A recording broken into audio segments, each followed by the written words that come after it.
You don't know Greek? What kind of pastor are you? Yeah, just barely finished Hebrew. Yeah.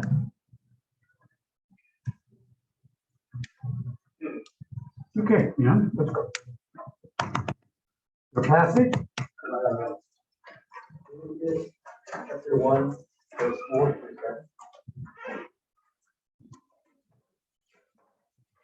Dr. Sneakin, when we preach, are we supposed to be preaching as if we're preaching to an imaginary congregation, or as if we're preaching just to this class? To this class. Your relevancy needs to be geared toward the experience of this class. Now, in many cases, that will be similar to what might be, but you should have this class in mind. You are ministering to this class. And so you might include particular situations that seminary students have to consider. This is a unique crowd. First of all, they are preparing for ministerial careers, so to speak. They are also balancing home life, marriages, family, outside work maybe, Christian ministry responsibilities. That's a unique, keeping the plates going. Some of them are married, some of them would like to be married or not married. Some of them have small children. They just, anyway, this is the crowd. This is the crowd. All right, young, we're looking at Philippians chapter 1, where Paul says, I thank my God every time I remember you. All right.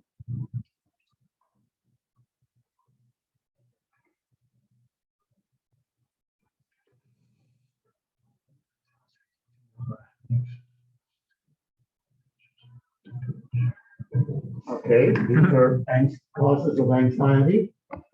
We would all agree with those. What's next? You have me already. I skip all the introduction because it's space. Second, Okay, now, let's see. that's the take off the Okay, now,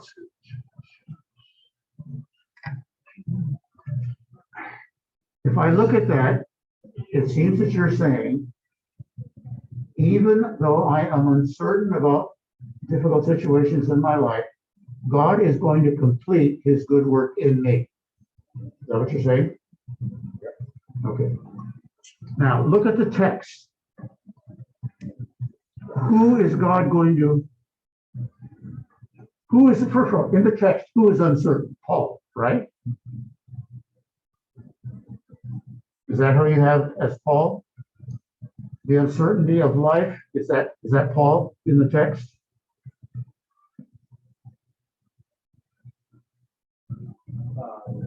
No. Who is it?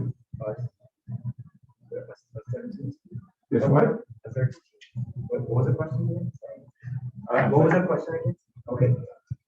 The uncertainty of life makes us worry and anxious about the future. Now, I assume you have someone in the text who is in that situation. Who is it in the text? Who in the text is in a situation where they could be anxious about the future? Seminary students. Is who? Seminary students. In the text. In the text. Philippian church. The Philippian church. Okay. So this message then is going to say the Philippian, all right. What grace have they received? Philippian church. Yeah, you say we must be reminded of God's grace. What is God's grace in this passage? Then there also has persecution and they face some sort of In this passage, what do I see?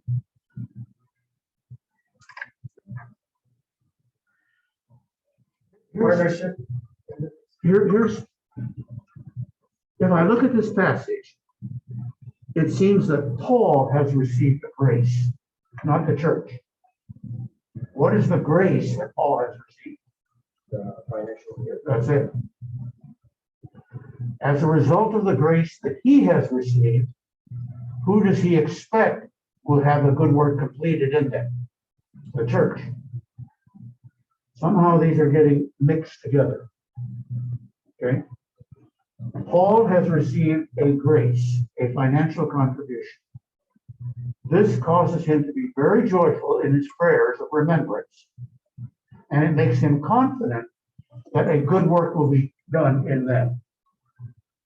So we need to keep them separate. Right now, it's the church is getting a grace, the church is getting the good work completed in it. That's not the case. Okay? So Paul is getting the grace, the church is getting the good work. It's not clear that anybody is anxious about the future. First of all, I thought maybe you were talking about Paul, because Paul's in house arrest. And he's uncertain whether his trial with Nero will get him executed or released. He doesn't know. But then you're saying, no, it's the church that is anxious about the future. And I'm thinking, well, I don't see that or referring to that in any way. So anxiety about the future just seems to be something put on the text that's not there yet. Now, Paul will go on later to talk about it.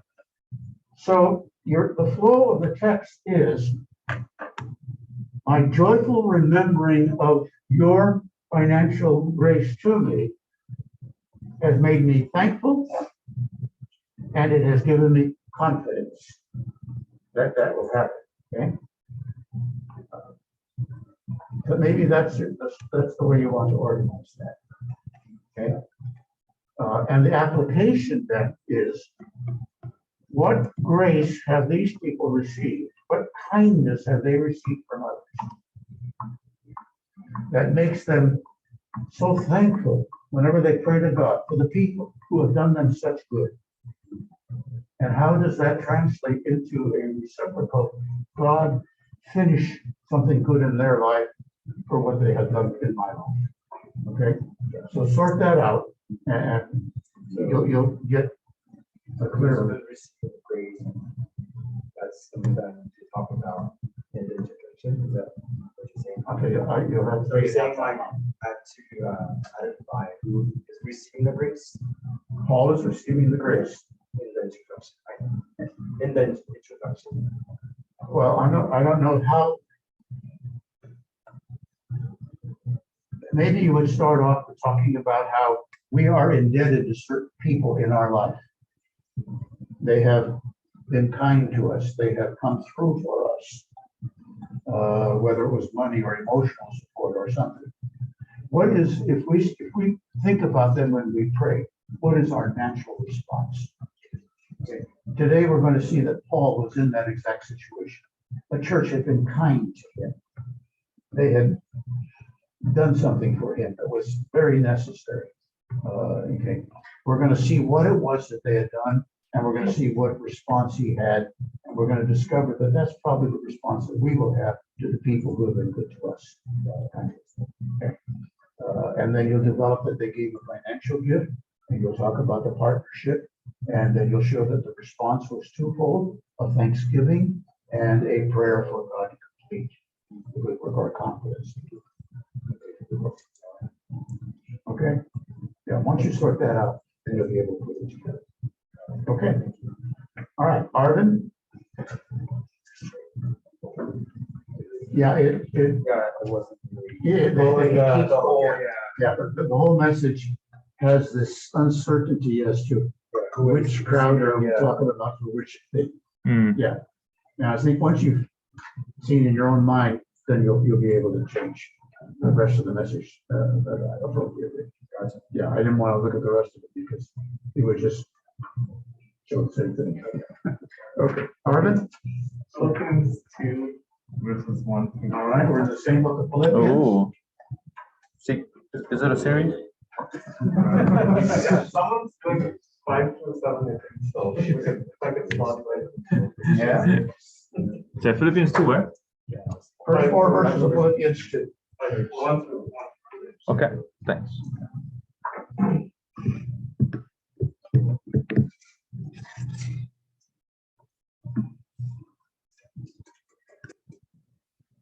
Now that is a great title. I mean, I'd like to hear that message. Yeah. I like to know that. In rereading it, I'm wondering if it's a little too ambitious, but. Hey, any title that makes the listener come in saying, yeah, I don't trust it's going to be a good sermon. I'm going to want to hear it. That title fits. All right. Right. So to start off, I'm talking about two collapses. So I mentioned briefly about the World Trade Center being built over 9 years and taking less than 25 seconds to collapse.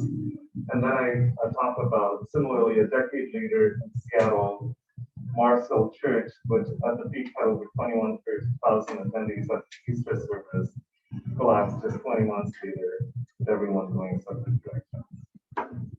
Okay. And after you told us about collapsing situations. So then I say what I want to focus on with this message, which is Paul talking to the Philippian church, to the Philippians about how they could safeguard their church from a similar situation. Okay. What's the key word you want to use? Unity, No, collapse. collapse.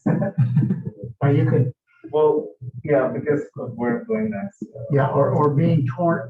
Once you've started with the word collapse, okay, or the word you have tear apart, that's a good phrase too. Use both of those words when you come to the text. The key question. Paul writes to talk about what can prevent a church from being torn apart and collapsing. Use the same words because that way the listener thinks, okay, that's the connection. All right. Okay, so now we want to know what the answer is going to be. So before I go into the body, I want to talk a little bit about context. So the context being the Philippian church is in a situation of persecution when Paul writes these words. Okay, now how much of this is necessary to what your passage is going to be about? Why is this necessary? Persecution. Yeah, so I talk about both. Is it external or is it internal that he's? Because then when I'm previewing the message I'm talking about, is the persecution external? Is the danger to the Philippian church that he is trying to overcome in this passage? Is it an external danger or is it an internal danger? It's an internal. Okay, then the word persecution is not the word you want to use. You want to talk about what are the internal fractions that are going on in the church. And you've got them. Yeah. Okay. That is chapter 4. Yeah. And it's okay to talk about them because the people in the church would know that these things are happening, even though he hasn't mentioned them yet. As long as the recipients or the readers are aware of a kind of an oblique reference, then you can make that oblique reference a concrete one. Okay. So the Philippian church is going through has internal difficulties. Okay. What will keep them from being torn apart by them and collapsing? Okay, go on. So then, because I'm not going to answer the question directly with my first 2 comments, I preview that Paul is first going to describe what unity looks like, what presupposes this to feel, and I have to find a better word for that. And then finally answers the question, gives them a secret preserving unity, or gives them the secret to prevent their collapse.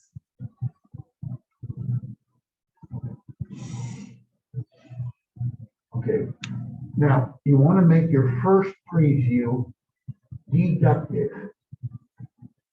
Instead of what unity looks like, because there's no connection to unity that I hear so far. Now, there might be if you say they were going through internal fracturing, dissension, arguments, and everything. Start with the first preview saying Paul is going to describe the unity that will keep them together. Okay. You might say, what is it that's going to keep them from tearing apart? Paul is going to tell them must remain united. You must have a unity. You must preserve that unity. And we're going to see him describe what that unity looks like. Then we're going to see what presupposes, then the next should be inductive previous statements. What presupposes the appeal to unity, and what is the secret to preserving that unity. So your first preview often is deductive because you have referenced it earlier in the message, whatever the concept is. Now, what's a synonym for presupposes? If you were to restate what presupposes his appeal to unity, because you've got to restate it. You can't give a preview just once. You have to go through the preview elements 2 or 3 times, because this is your organizing of the message. You're laying out the strokes to come. The listener hears these more than one time to get that. They can't put an outline together with just a quick going through it. So what's a good synonym for presupposes? What underlies? There you go, underlies, undergirds.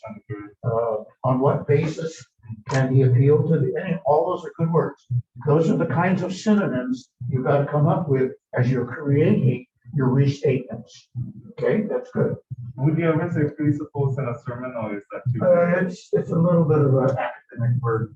That's why I wanted to find out if you have some nice common words that would be are more useful in are more frequent in the English language. Presupposes is kind of a rare word, but you can use it as one of 3 or 4 words. This is the benefit of restatement. You get enough words in there that the listener says, okay, what restatement is allowing you to do? I don't know. I think I did this in the textbook. If I said that's what kind of a clock that was. I never heard of one. Lino, something with an L, right? Yeah. Oh. What? Leningrad? Leningrad? Whatever. Case in point. Okay, if you just say that once, the listener has no idea what that word means. Okay, if you use synonyms,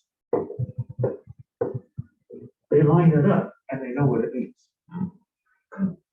When my book was being translated into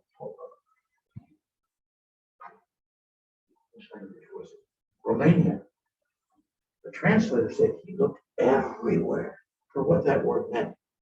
Couldn't find. I said, it's not a word. I made it up.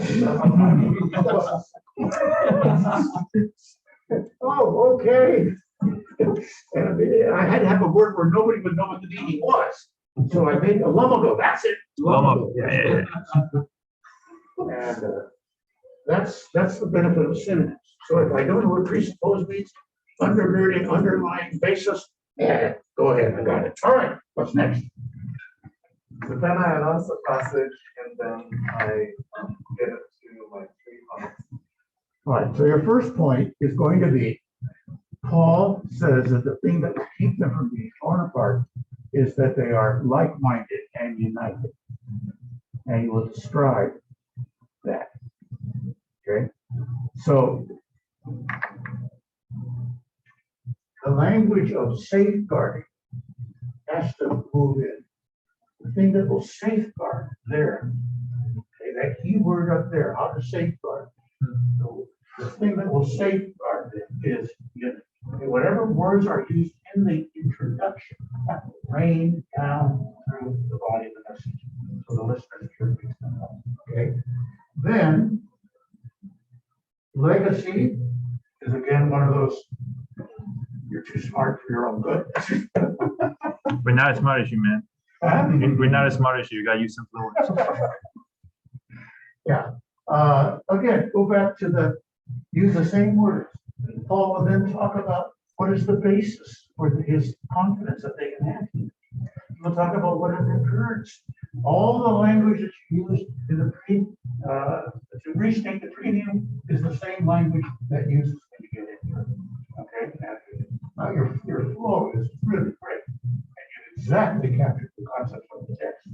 And this unity, again, what is the secret to unity?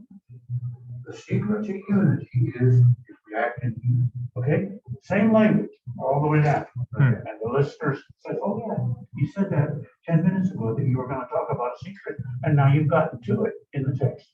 Okay, this is good work. Good work. Yeah, then, one question I do have, I remember now, so because I had persecution mentioned under 2A, I think that's part of why I confused it, but I'm wondering if it detracts too much from the main point of the text. It was, so encouragement specifically, I mentioned, well, the encouragement was in the context of persecution. Paul just talked about persecution toward the end of chapter 1, and now he's talked about them receiving encouragement in Christ, and then moving on to talk about. But the appeal to unity, it does not connect to the external persecution. I decided, I don't think it does. Okay. Is that persecution fracturing them? No, your whole message, Mars Hill, it's just internal. Yeah. Ego, pride, lack of it. Well, you'll get to it in chapter 2 about have the same mind in you, which is also Christ. Do not look on your own things. So I think the reference to persecution is not what's threatening their unity. Right. Yeah, it only ties to encouragement when you mentioned you receive encouragement from Christ. Well, that's a vague phrase. It could mean a lot of things. The encouragement of Christ. Okay. Yeah. Yeah, it's unclear that encouragement is to stand fast against persecution. It might be an encouragement to love one another. You don't know. Maybe you do. Okay. Yeah, I mean, it's outside my passage, so I think it's I think chapter 1, 27 to 29, something like that. Which is, Yeah. he does go on to say the same thing that happened to me is happening to you. There is persecution in the text, in the book, whether it's you in this version or is what you need to say. Okay. Yeah, makes sense. And then I have relevancy only under 3D and 3D, so specifically when I get to, because when I take home to the sphere, once I get down here, that's where The relevancy. Yeah, and then for my conclusion, I refer back to the example. yeah, that's nice. Coming full circle like that is often, every so often you're able to do it, and it's effective.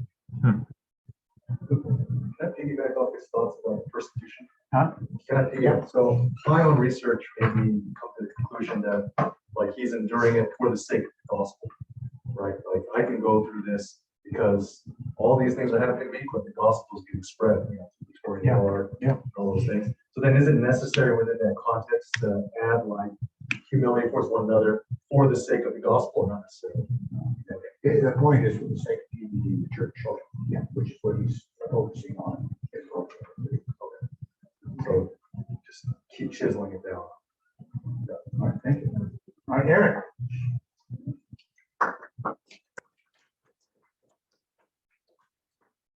Your passage.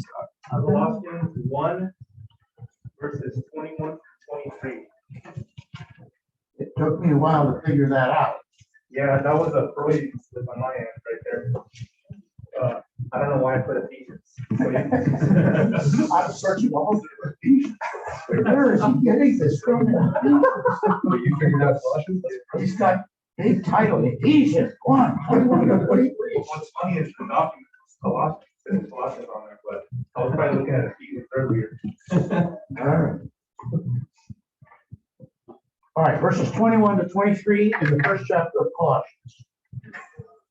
So you guys just forget that. Once you were alienated, you have now been reconciled if you continue. There's the three big strokes, right? All right. So I just started off with a connection. I'm going to probably use some sort of example of like the villain turning into a good guy. Essentially, when people are like listening or watching the show, they're like, this could never happen. This villain could never turn good, and we see this progress. And then somehow he does. And then I'm probably going to make the connection. Now, do you have any particular program? I do, but I don't know if I'm going to use it. I was going to use like Avatar: The Last Airbender. I'm sure sure most people have seen it, especially because of COVID. Okay, you've got to use something concrete, otherwise I say, what are you talking about? Right, You got to use something concrete, and you have to use something that most of your audience recognize. So how many of you would recognize the reference you just mentioned? Not a whole lot, but enough to use it. Very well. Okay. All right, let's accept the fact, number one. Let's go to number two. Sentence two. Okay, now, look at the sequence in number one. It's bad guys become good guys. Change the sequence in number two to be the same. In the same way, we who were God's enemies became believers. Okay, you need the same sequence. Otherwise, the listener gets confused. Okay, so that's going to be an easy change to make. All right. So now we go to your preview. Yeah. Stop right there.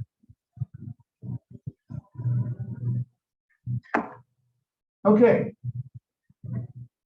Now, my suggestion might be that your third preview, those are very accurate in terms of where the text is going, and they are phrased nicely. They are good English phrases. My suggestion might be consider making the third one inductive, rather than give away all the strokes to say, we're going to see that our wicked word made us enemies of Christ, but Christ reconciled us. Those can be deductive because you've already said that in 1 and 2. Bad people become good. So A and B is bad and B is good. Then make the third one inductive. And it would sound something like Christ reconciled, that's deep red letter. And then we will also discover what we must do in order to maintain the benefits of this reckoning, or keep them, or, you know, whatever the question is. You're asking the question. So you've laid out villains become heroes. Unbelievers become believers. Okay, today we're going to see, we started out as villains. We're going to see Christ took us. Okay, but we're going to see that there is a necessary step that on our part that requires that. Okay, and from that, here we go. All right, let's go to.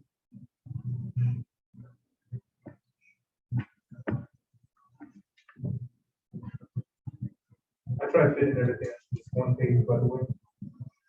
Yeah. So underneath some of those, I have a little bit more. Yeah. When I saw your reference to the fall, is Paul referring to the fall, or is he referring to our individual sins? I think it's the latter.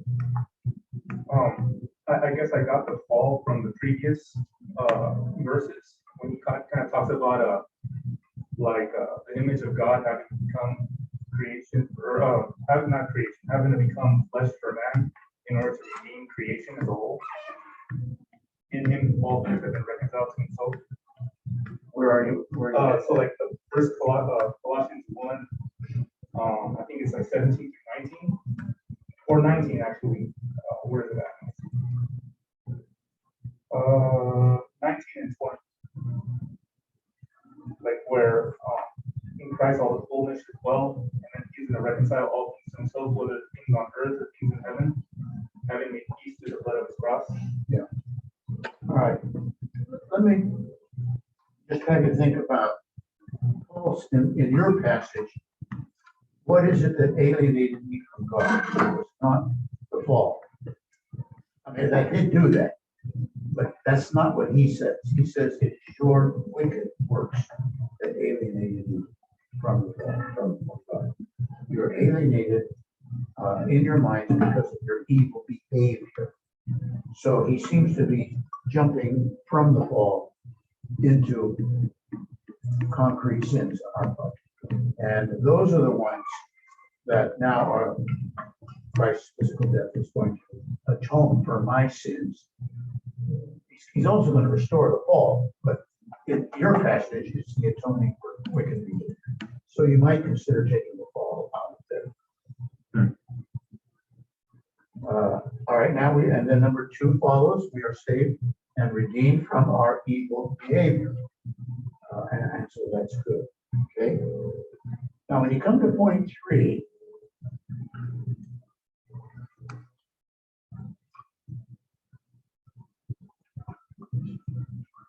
you need language. Look at your statement.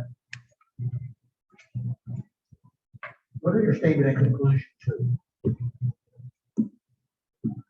You must continue until the end in the faith to be saved. That sounds like if I don't continue in the end in the faith, I will lose my salvation. That's the challenge of this passage, that if clause. How do you explain it consistent with the doctrine of eternal security, that we cannot lose our salvation? I was gonna just like touch on those who are persevering to the end shall be saved. Okay, So those who actually did persevere were those who were saved. Otherwise, those who were that, not of them okay. were never of them. So you need language to the effect of, by continuing in the faith, you confirm the reality of your salvation. Okay? By continuing in the faith. If we stray away, it becomes evidence that our faith was not genuine. It was not sufficient, or it was not properly located in Christ. So you're on the right track. It is the perseverance that proves, but you want to make that real clear in your explanation. Okay, you do that. You'll learn it all. Okay. Thank you. Good job. Dean? First Corinthians 6, 18 to 20.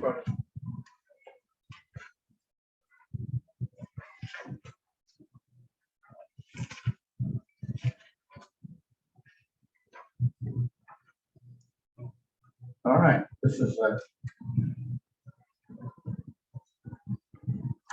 My introduction is about a story that I didn't cherish the gifts, the value of gifts from my parents.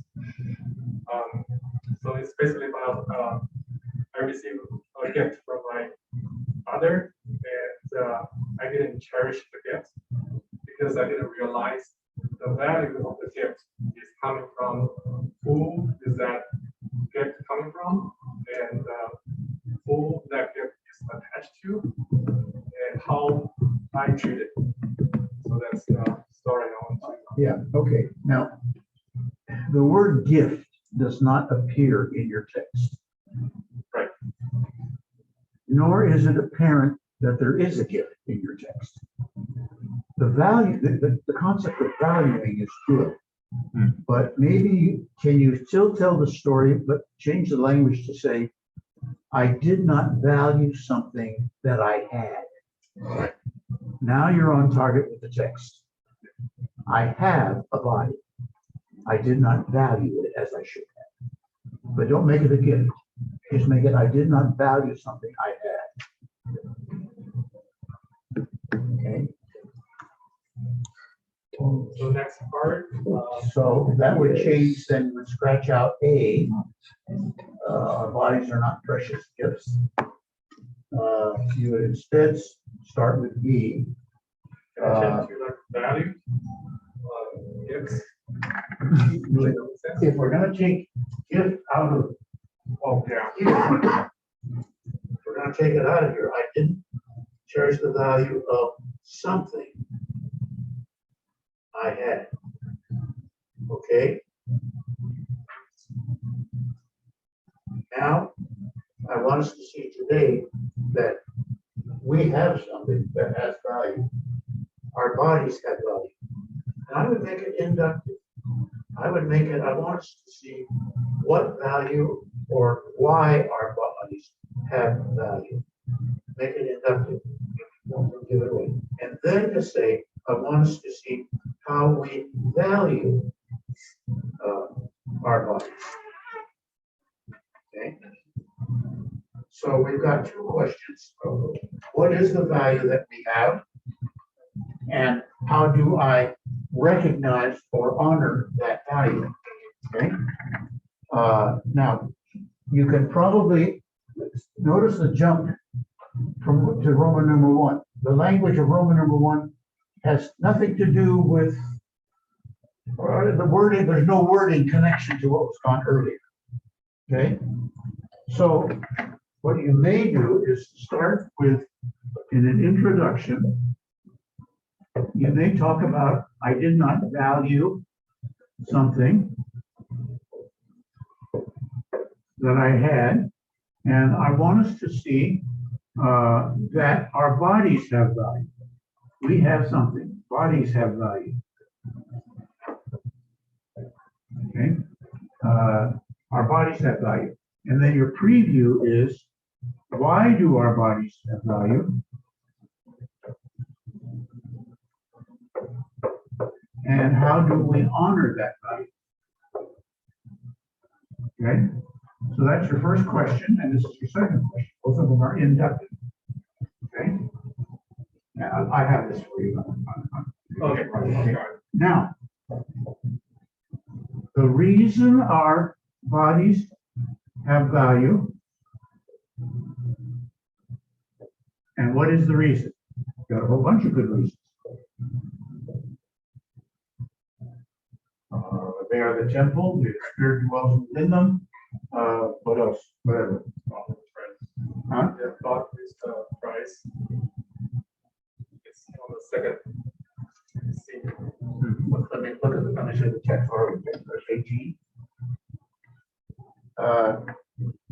Your body is a temple, the Spirit of God is within it, and you are bought with a price. That's why I get value. Okay, so there's three reasons. Yep. Okay. Now, how do I honor it? And your wording of verse,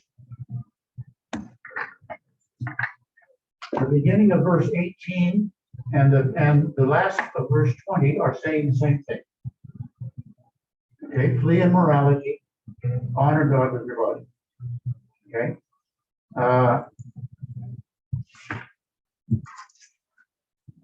So we honor God by fleeing immorality. Okay. We honor, we value by fleeing. Okay.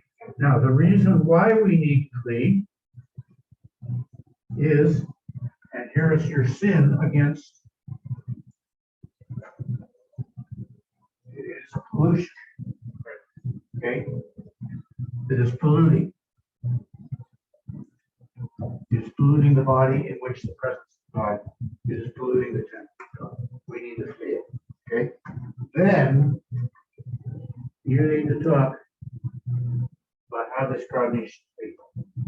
What do you have in mind when you say flee immorality? What do you think of when you say that? When you see them needing to do? Okay, that's relevance. You just say flee immorality, everybody says, okay. We're talking specifically the kinds of issues that we need. And it struck me that the word flee, I mean, it doesn't just say don't engage in. I mean, that word flee means put a lot of distance. Get the out of there. You need to do that. And you look. All right. Is it out of balance to even check something like Joseph? That, Yeah. that list, since you're using Yeah. one. Yeah. Because 80% of your congregation will not know the story of Joseph. Now, maybe your congregation might, but in a whole lot of congregations, who is this Joseph? And who is Potiphar? And what did he do? Now, those of us who know the Bible,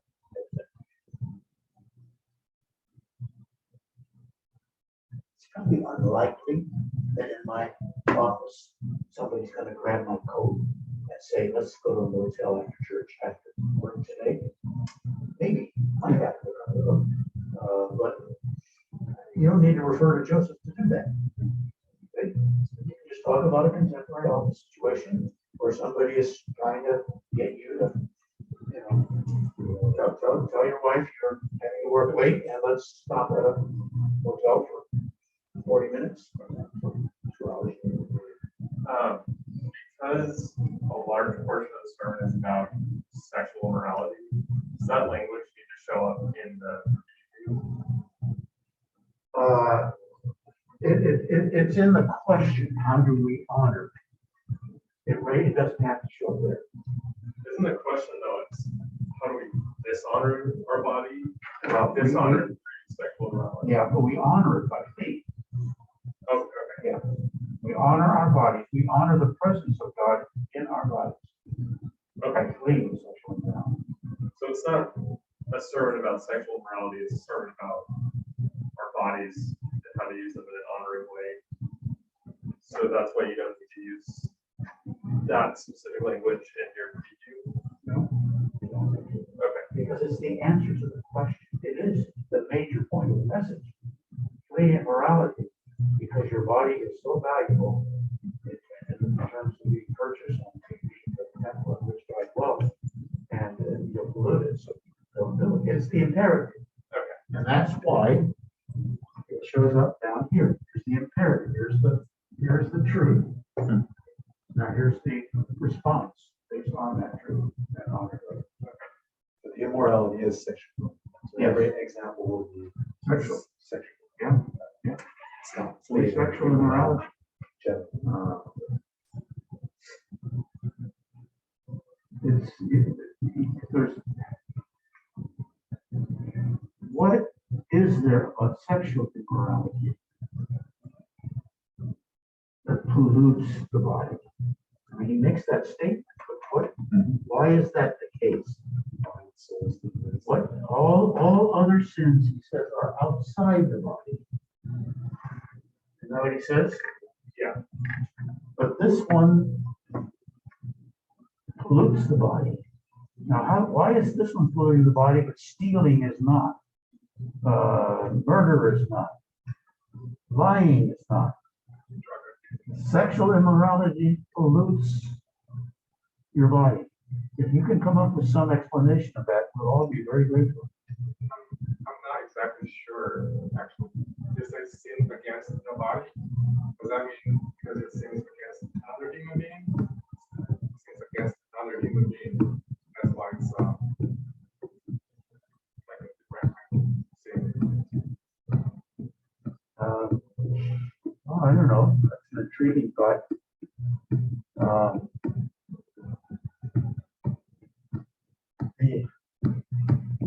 Having multiple sexual experiences with different people affects your body. Comparisons. Not anything about that. Years ago, I read an old joke. A woman walked up to her husband, slapped him. That's for being a lousy mother. 5 years later, he walked up to her, slapped her. That's her knowing the difference. All right, thank you. That's it. I don't know.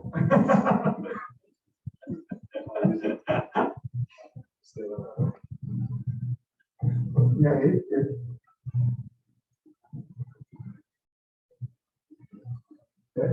may be that it sins against your body's relationship with another person, but it seems to me there's something to do with the spirit. The spirit of temple. The temple God is there. There's something inside you. And when you have sexual intercourse with somebody else that's not honorable, something happens in that. There's a way of identifying what that is. That's the challenge. Is there any indication that it's cultic sex that he's referring to? Talk about holy temples. It could be. So they do have something across the street. How would that?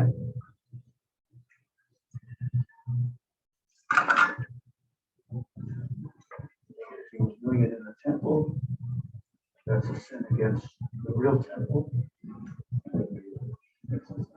But the Willows was the end of the same place eventually. Right? You're not.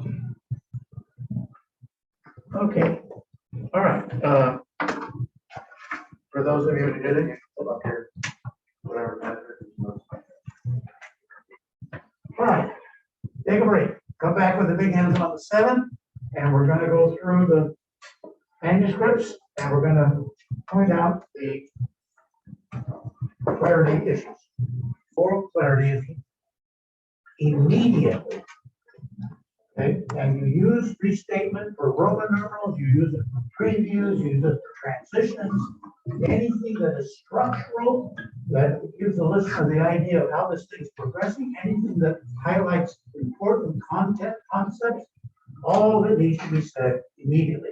You take different words, you find synonyms, you rearrange a sentence, but basically, sentence 1, sentence 2, sentence 3, they all say the same thing, and they say it in different ways, so the listener has more than one chance to line it up and have it. Now, same key language in the introduction, in the background, in the previews, whatever is in the introduction has to show up in the main points. Okay? When you have items in a list, the first reason you should obey God. The second reason, keep the umbrella language of. The first reason why, the second reason why. So you can do that. In connecting paragraphs, at the end of one paragraph, some language needs to reappear at the start of the next paragraph in order for the listener to make the connection. Later on, you can change to other language, but whatever language you change to in that paragraph has to show up in the next paragraph. Otherwise, the listener doesn't hear any language connecting the paragraphs. Those are, and I think I can give examples of all of those things. All right, we talked about rhetorical questions. All Roman numerals need to be deducted. You can ask a rhetorical question, but you must immediately answer that question. Okay, unless the subpoints are a list. If I don't have to give away all the answers to the question, as long as the first answer that I give sounds like an answer. What are the reasons why we're going to obey God? I don't need to give you all of the answers deductively. I just need to give you the first answer deductively. The first reason why is because of that. All right. Mini synopsis before you read. Physical movements and mark off the language. All right. Take out the yellow one and let's watch how this is moving. All right. That's a question. Yes. I totally get the value of restatement. I'm wondering, how do you not become verbose in doing that? Or would that not even be perceived to be verbose? Good question. It will not be perceived because you're only doing it 12 times within a message. Okay. And those times are separated by 3 and 4 minutes. Okay. The listener does not, they don't even know you're restating. All they know is, yeah, okay, now I got it. They're processing it and clarifying in their mind. It's sinking in. They're not conscious of spinning your wheels. So that means that don't restate stuff that doesn't need to be restated. Okay. All right. 1, 2, 3, the devil's after me. Okay. Now notice how that language kept repeated. Part of the song is after me, is after me. Okay. It's going to get down here. The devil is after me. Today in the preview, I want us to see the devil is indeed after us. All right. Then Roman numeral 1 down here. The first thing we see, the devil is after me. So the word, the devil is after me. All right. Now he's throwing sticks. Okay, that's in the song. No, he's throwing more than sticks. Okay, here it is. He's throwing more than sticks. His weapons are deadly. Here's the song again. He's throwing more than sticks. I want us to see what he's throwing. What is the deadly weapon? So there's the same language. We're rolling down through there. Okay. Now he is after us to destroy us. Okay, destroy us. All right. I want us to see that there's a powerful force who wants to destroy us. He has schemes which he can use to destroy us. All right. So language is tying all of that together. Now, That's the consistent key language. Here is the preview. Here is the stroking or mounting, and it is restated each time. There are 3 strokes. I want us to see he is after us, restated. There's an unseen powerful force that wants to destroy us. Secondly, I want us to see what he's throwing, restate. What is the deadly lethal weapon? Finally, I want us to see what defense we have, restate how we can protect ourselves from it. So that doesn't sound verbose. That just sounds like you're getting it to me in a couple of different ways, and it's simply the reference of what we're at. Okay. Now, before I read verses 10 and 11, 10 through 12, here is the mini synopsis restated, so that when I read it, you know what you're looking for. Okay. And so you see here is the preview of what you will find in the passage. Now we come to Roman numeral 1, and I'm going to use the same language up here, and I'm going to restate it. You have an enemy who anything can destroy you, hates you, despises you, and whatever you do, anything he can to destroy you. There's the full numeral 1, lay down, he got the thing. That's the simple first page. Okay.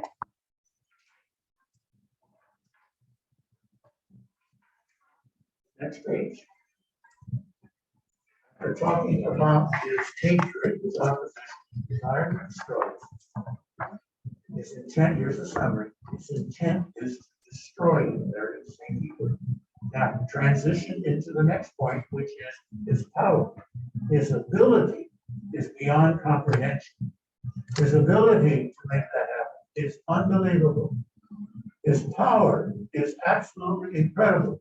He can do just about anything he wants. There is 4 statements that all say the same thing. Because I'm moving into another major subpoint. Okay. Now, before we read, notice how Paul describes his power. Okay. And now I read it and we describe it. All right. So we go through the different power. What is his power? Okay. Restate that I'm moving into examples. What is his power? What could he do against you if he wanted to? Okay. So the first thing he can do is he can control nature. Okay.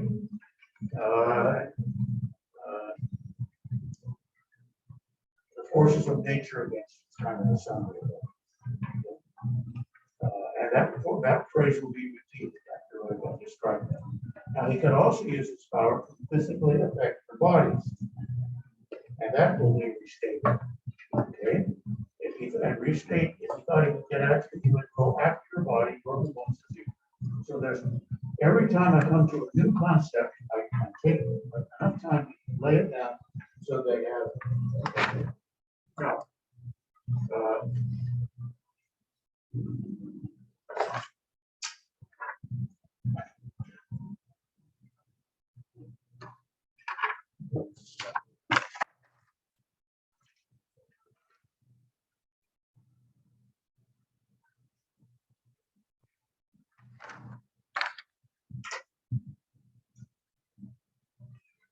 all down there. Back there, actually down there.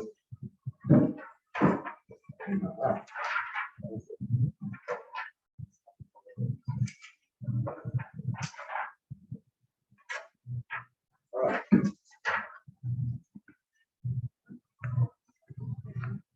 So here is the summation of his power. Okay, I'm revealing his power to destroy you is, and I use the same word I used earlier, incredible. I reveal the 2 elements of power that I've already used. He can use the forces of nature. He can affect your body. Now I'm going to move to the third one. He can also play with your mind. It's a new concept. Restate, restate, restate. Influence your thoughts. Cause other people to turn. Okay? And the word mind and influence thoughts occur in the 2 examples that are given. Okay? Satan puts it into the mind. Okay? He can influence your thoughts. Summary of this whole term of power. We talked about hostility. He has incredible, same adjective, incredible power, same key words, over nature, over bodies, inside bodies. He can pretty much do anything he wants. Now, moving to the third one, we're getting ready to go into the schemes. Along with his power, penetrating intelligence, restate, no match for his power, no match for him, so we are also no match for his cunning, his shrewdness, his calculating speed. Those are all restatements of what we're at. Okay? Notice how, again, before I read, notice in verse 11 how Paul refers to his craftiness. We need to be able to stand against the devil's schemes. So now I have set up everything to go into the schemes of the situation. Now, it's not simply a matter of power. He also shrewdly knows, and the word knows, he knows how to use his power. He knows which point to attack you on. He knows your weakness. He knows when to attack you. He knows your times that you're vulnerable, not just what areas, but also the best time to come at you. He also knows who to use when he comes at you. And I think that's probably not the next one. But the word knows. Okay. Now, he knows which people work. Here now is the transition. And it's a rhetorical question. What are some of the schemes? Same key word. Paul goes on to mention some of the schemes. Here are some of the ways he would use his power. Okay. First of all, one scheme he will get you to lie. Right? The temptation to lie. The temptation to lie. He may get you to lie. Okay? He will try to get us to lie. And therefore we need, because that's his temptation, we need to put on a belt. Right? That's probably enough.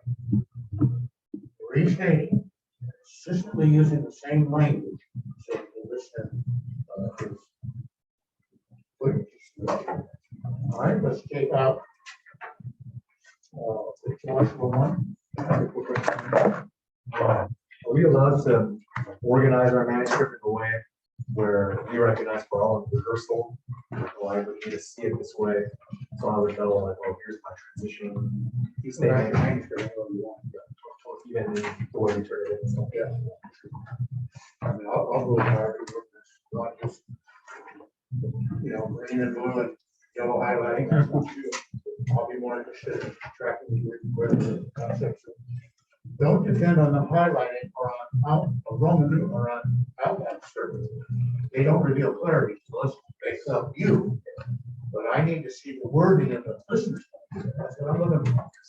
The manuscript is what you're going to say that the listener's ear will hear. And that's all I'm looking for. Can the listener's ear pick up how you've written it? What will enable them to calculate? Anything else that helps you? For instance, notice indenting helps me subordinate illustrations underneath. That means when I review, I see, okay, that's my point. Yeah, that's reason. All right. Arvin? So I was thinking about in this passage using Job, Ananias, and then Peter with Jesus. And then you have other points of relevancy. So just wanted to ask, is there any specific reason you brought in those examples from other parts of the scripture as you're doing? Yeah, that's about what I can do. How I have to prove from the Word of God that Satan is in your mind. So if I give enough examples, maybe they'll recognize. You're working against the biblical illiteracy of the audience whenever you refer to an incident outside of the passage. And they probably know a little bit about Job, that got crater everywhere in which we turn. Ananias, Sapphira, maybe they heard a sermon somewhere along that. It's kind of a popular story. I don't know. That's the best I can do. All right. Oh, Yeah. this is a curious thing. Like, do you kind of like write your manuscript having like a couple of keywords in mind per like, like section, or like do you write the manuscript and you realize, oh, I'm repeating, like, or do you have like, I want to try to repeat like these 2 or 3 words and then I don't decide I'm going to repeat them before I write them. okay, I write what seems to be what I want to say, right, and then having written those, you, I repeat them. okay, All right. Now, in the Joshua passage, the word crimes and criminals is threading through everything. All right. In the story of Colombo, we saw crimes that we thought they were going to get away with. Okay? The reason for the popularity is the listener always knew the crime. Okay, it looked like a perfect crime. You know that paragraph. And then he pinned down the criminal. Our passage today is like that. We, the listeners, the readers, we see a crime being committed, and we know it before anybody else does, and we watch how the criminal is pinned down. Now, criminal is at the end of this paragraph. Therefore, criminal needs to show up at the start of the next paragraph, and it does. Okay? The focus of the story is not on the criminal. Okay? Now I'm going to bring in another word, which I'm going to now use. Nor is it on the one to pin them down. The point of the story is on the people affected. It's on the others. Okay? And now the word others is what needs to show up in the next paragraph. As long as I have the word at the end of one paragraph showing up at the start of the next one, I can introduce another word in that paragraph as long as it shows up at the start of the following paragraph. That's how the listener ear puts the flow together. Consistent language that's doing that. Okay? Now, here is the take-home truth. And this is the language that is going to be exactly repeated on the next page. Until a similar crime is dealt with in our day, in our church, we will never be able to undo the effects or the consequences. All right? Now, this is the background. Okay. This is a little bit about the background. And the word rubble is introduced. Someone is going through, as others are going through the rubble. Now, here is setting up now our passage, the crime, key word. Well, one man is rummaging through the rubble. There's the word again. And that will show up again on the next page when we actually turn into the text and read what it did. Okay?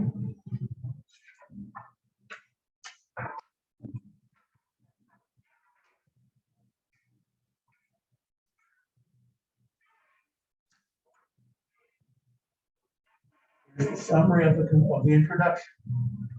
Story opens with a crime, and then before his crime is discovered, we see the effect on the whole nation, the consequences the people suffer, and here it is again, the take-home truth. We learn exactly the same until a similar situation is dealt with in our day, in our church. We will never be able to turn to the chapter. Now, before we read the first verse, same consistent language. The crime occurs as rummaging through the rubble. And they go, okay, you said it was. Now we read it and we read it of the crime. Okay. So it's the same thing. Eventually, I have to explain the devoted things. Okay. And I showed you the last time we were together that I actually put it on the screen, but I only had a couple of strokes on the screen. Notice how many times I tried to say what the devoted things is.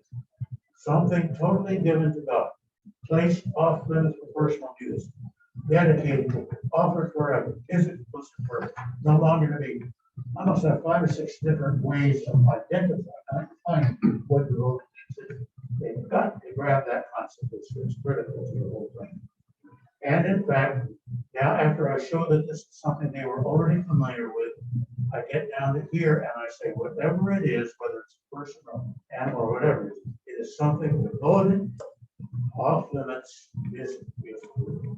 Notice here, it could be, after I put it up, it could be a person, an animal, or a piece of land. It could be a person.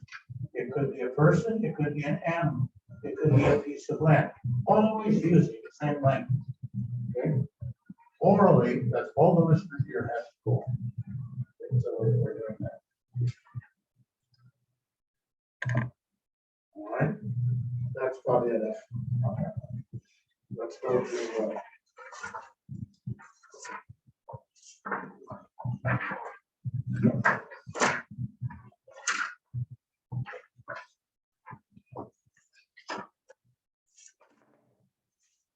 what's on 67. Before I forget, when you work on your manuscripts and you're preparing the sermon as you're going to preach, the 2 areas that you might want to open up the textbook and just use as a checklist are the introduction and the chapter on oral prayer. Your exegesis of the okay. You've had contemporary relevance burned into your soul, and you're all right. Where it will slip past you is oral clarity, or not getting the flow of the introduction in a clear, unfolding sequence, setting up the language that you choose. And so those who kind of have those chapters open usually end up putting out a message that is going to unfold in a way that we can track. And those that don't do that, there's just going to be issues that will be lost to certain things, even though you do what you do. So that's kind of my experiences. All right, page 7. All right, on the blue one.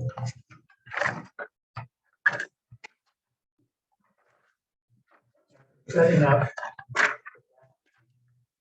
Oops. Here it comes. I end with, would it be nice for it is successful? Now that word is going to be a key word. And so would that be a good thing to pray for, that the Lord would be successful? Now restate that question. Would that be an appropriate prayer? Make the book sell a lot of copies. Or, contrary, would it be selfish, restate, self-centered, restate, stroking my ego, my pride? So, something. Is that a good thing to pray? God, make me successful. Question. Now I'm going to move into relevancy by going through certain careers or areas of interest in that. Notice that the consistent language, is that a good thing to pray for your business? Is that a good thing to pray for your studies? Is that a good thing to pray for your career? Every question starts out the same, and it also, everyone ends the same. Is that a good thing to pray for your business? Make me successful, blessing. Is that a good thing to pray for your studies? Make me successful, blessing. Is that a good thing to pray for?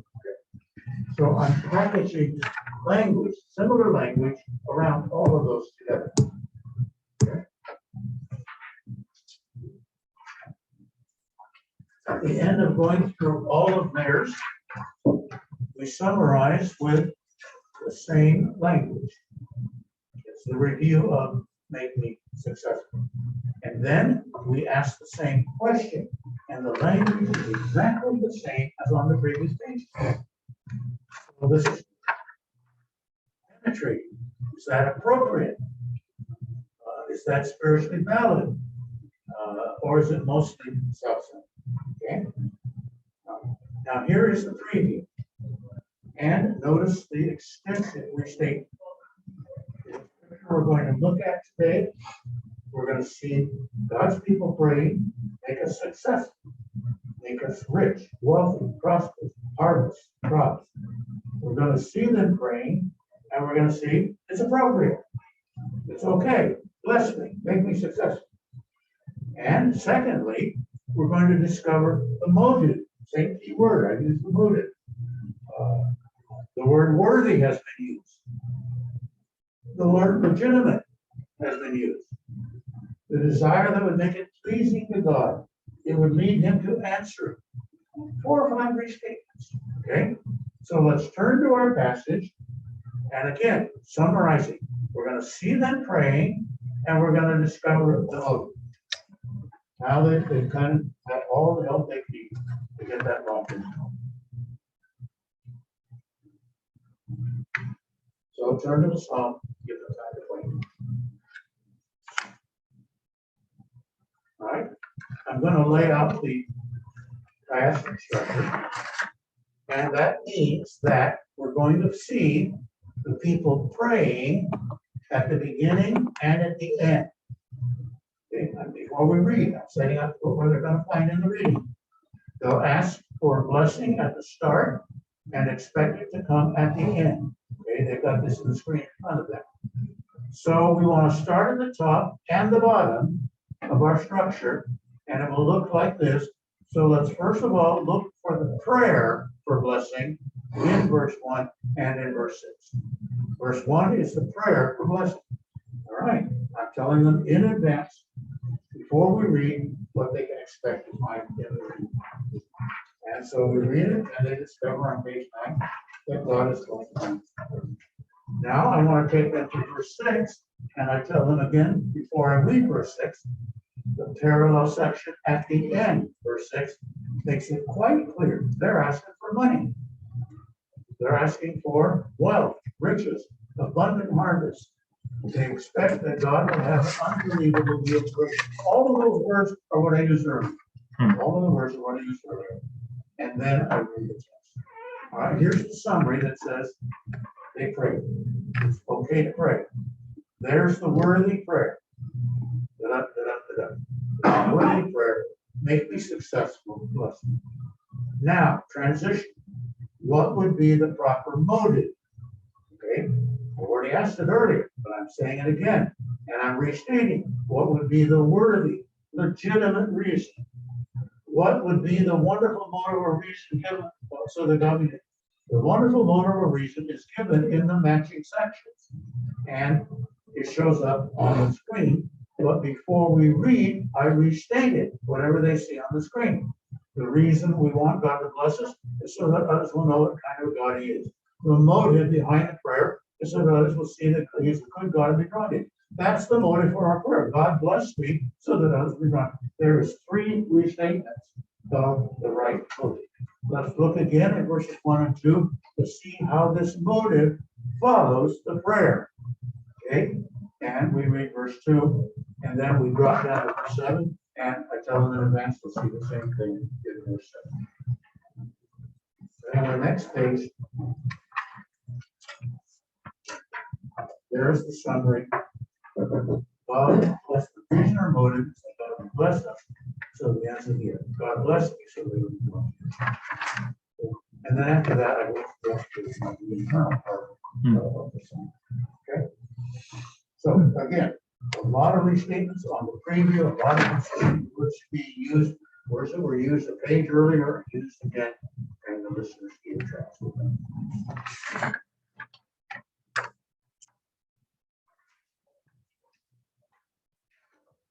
Right. Look at the syllabus to see where we're going over the next few weeks.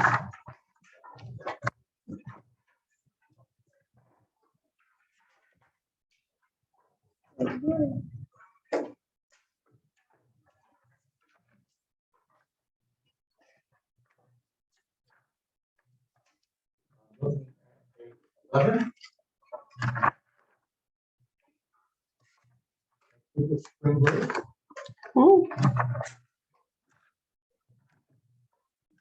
Following week, when you come back,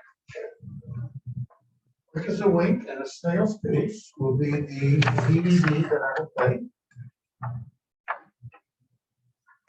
Talk a little bit about what you're reading, which will be delivery. And then we will look ahead to how we're going to move into the actual preaching of the messages.